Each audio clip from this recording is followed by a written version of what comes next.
diretamente da cidade maravilhosa Rio de Janeiro, a segunda edição do ENAS, o Encontro dos Advogados do Setor de Serviços. Nessa edição, muita novidade, novos debates, novos advogados participando. Confiram logo mais.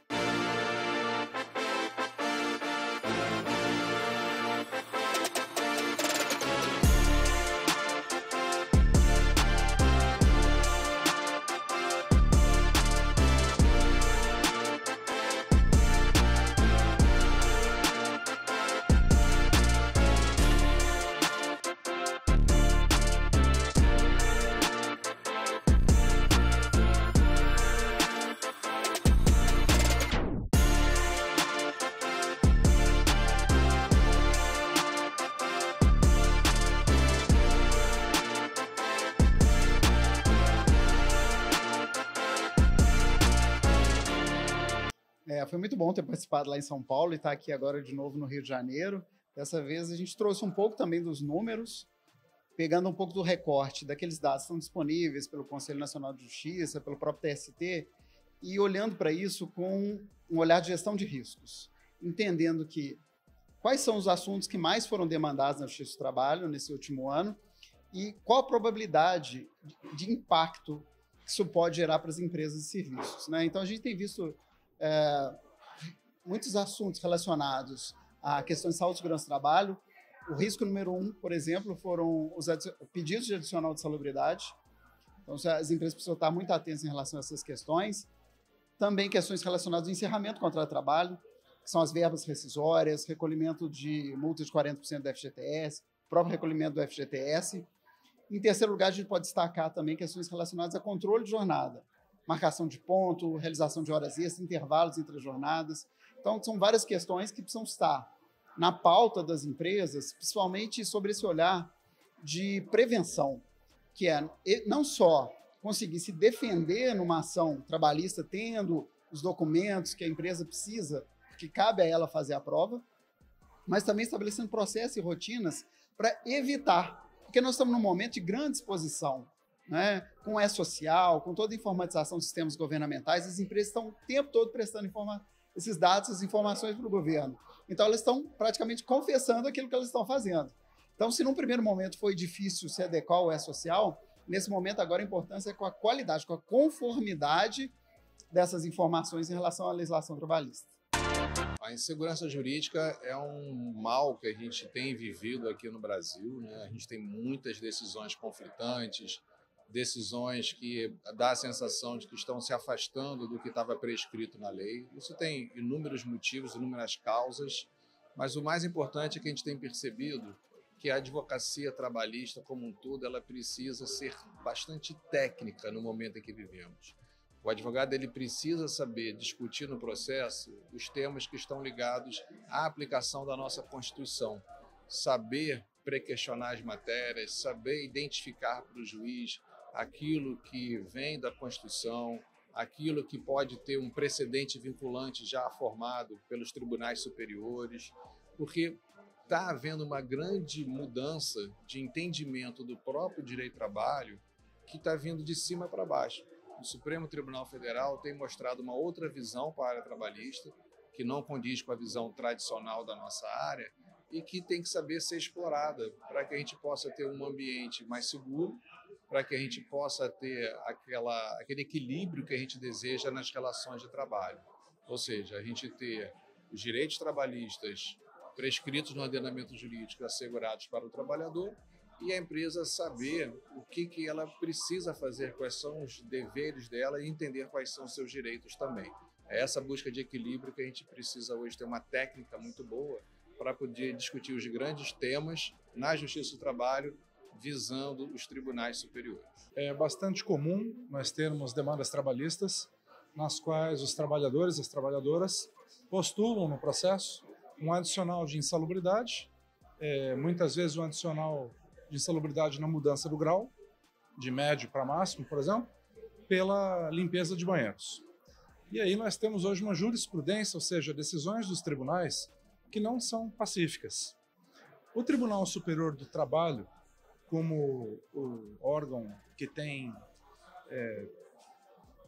justamente a essência de pacificar a jurisprudência trabalhista do Brasil, já tem marcado, para o curto prazo, o julgamento de um processo. Esse julgamento se chama julgamento de recurso de efeito repetitivo. O que significa na prática isso?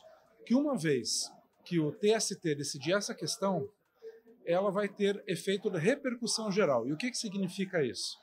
Significa, finalmente, que nós teremos um grau de segurança jurídica elevado, porque os tribunais estaduais do trabalho, os tribunais regionais e os juízes de primeiro grau terão que seguir o que o Tribunal Superior do Trabalho julgar a respeito dessa matéria. Eu até tenho aqui o número do processo que eu vou passar para vocês, para que vocês possam acompanhar esse julgamento no TST. Né? É o recurso de revista número 1000877-13.2023.5.02.0461, que vai tratar dessa questão da coleta de lixo de banheiro, para nós termos parâmetros firmes, seguros, vindos de Brasília, do Tribunal Superior do Trabalho, o grande órgão pacificador da jurisprudência trabalhista no Brasil, se afinal há ou não há adicional de insalubridade superlativo em relação a essa tarefa ou não. Vai ser um grande alento, porque alguma das dúvidas é com que frequência, ou seja, se for uma vez por dia, se são 4, se incide ou não incide, e qual o percentual que incide de insalubridade, que tem uma percentual variável também, né? Exato. O adicional de insalubridade ele pode ser mínimo, médio ou máximo. E ele vai sempre incidir, por decisão no Supremo Tribunal Federal, sobre o salário mínimo. Há sempre uma dúvida, essa insegurança jurídica, se o grau de insalubridade é mínimo, médio ou máximo. E aí tem uma série de variáveis que influenciam nos fatos. Como, por exemplo, se esse banheiro é de grande circulação, quantos banheiros são, quantos vasos sanitários nós temos em cada banheiro, se esse banheiro é de grande circulação ou não, quantas vezes essa limpeza é feita, se há um rodízio ou não há. Então, eu quero acreditar que o TST vai trazer, nosso colega Tribunal Superior do Trabalho, vai trazer parâmetros para que nós tenhamos segurança jurídica em relação a isso. Por quê?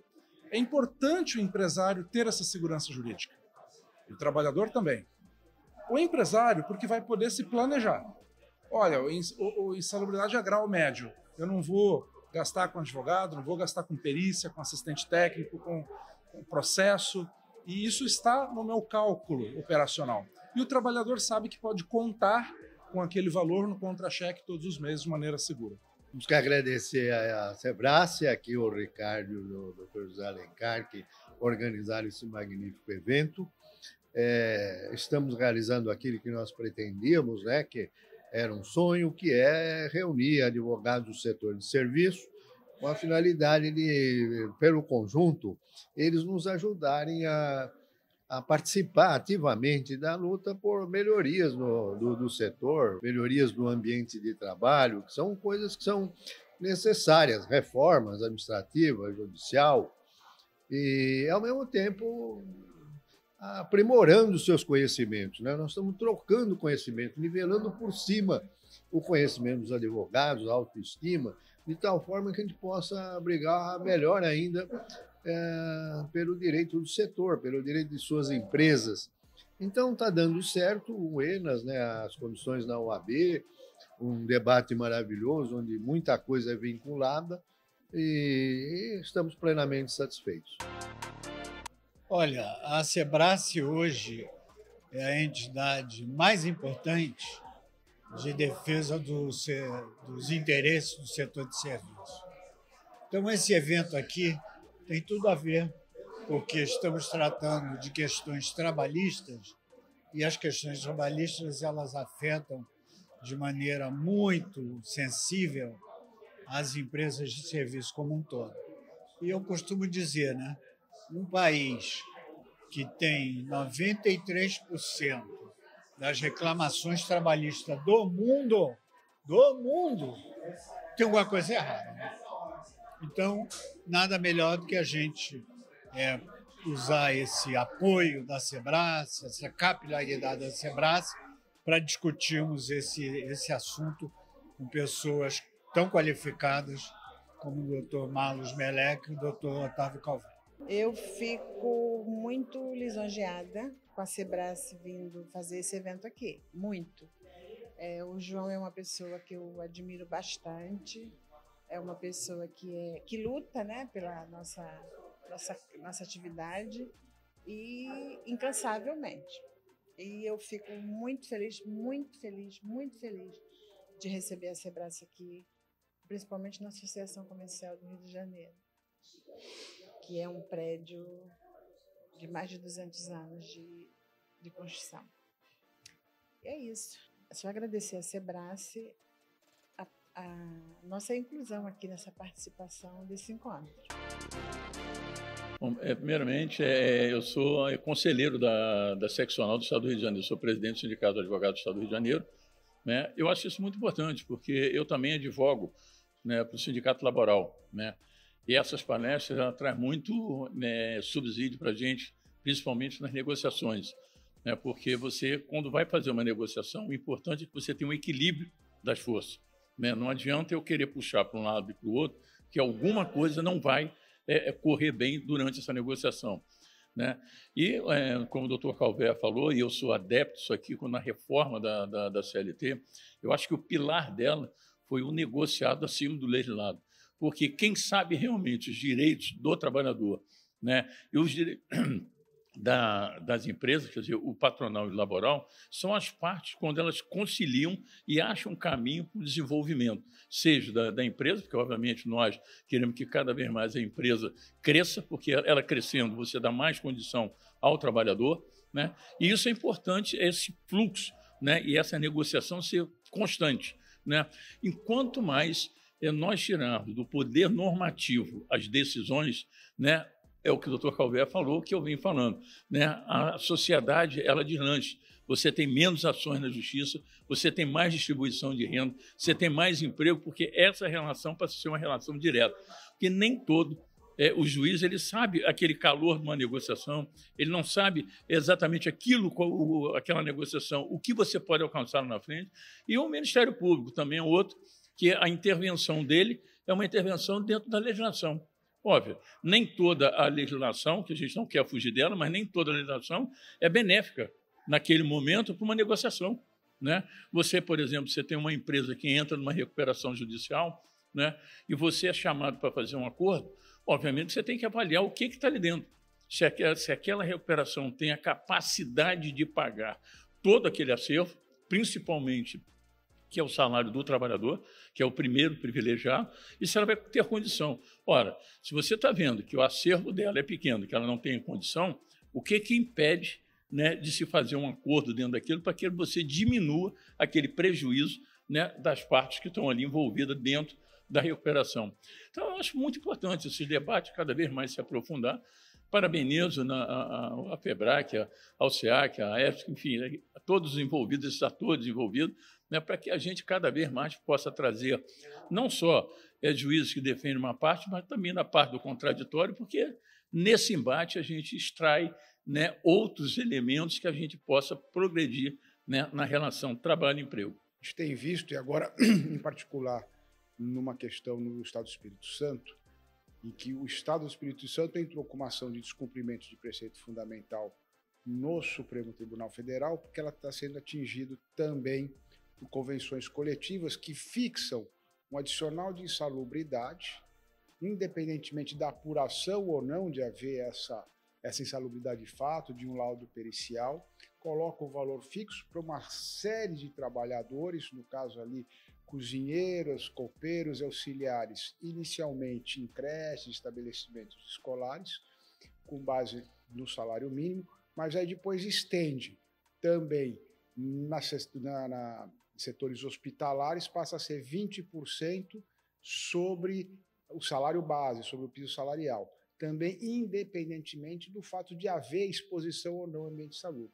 E depois a convenção ainda traz mais um outro ponto, fala, isso aqui também pode se aplicar em outros setores ou atividades similares. Então gera muita insegurança, isso pode gerar um impacto direto na folha de pagamento da ordem de 16% a 17%, e com uma absoluta insegurança jurídica, porque o que a gente vê não há qualquer aferição. E nesta questão, o Ministério do Trabalho, através de normas regulamentadoras e portarias, ele também faz a disciplina sobre esse tema.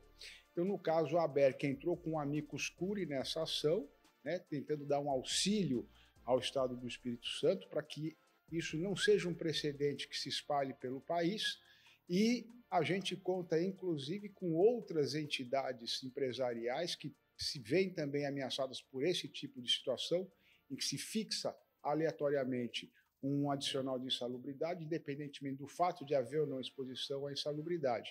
Já há várias entidades laborais que entraram com a amicus curiae contra essa ação, ou seja, para manter a possibilidade de fixação do adicional independentemente do fato, e agora a gente está contando aí também, esperando o apoio de outras entidades empresariais que olhem também e possam integrar como amicus curiae.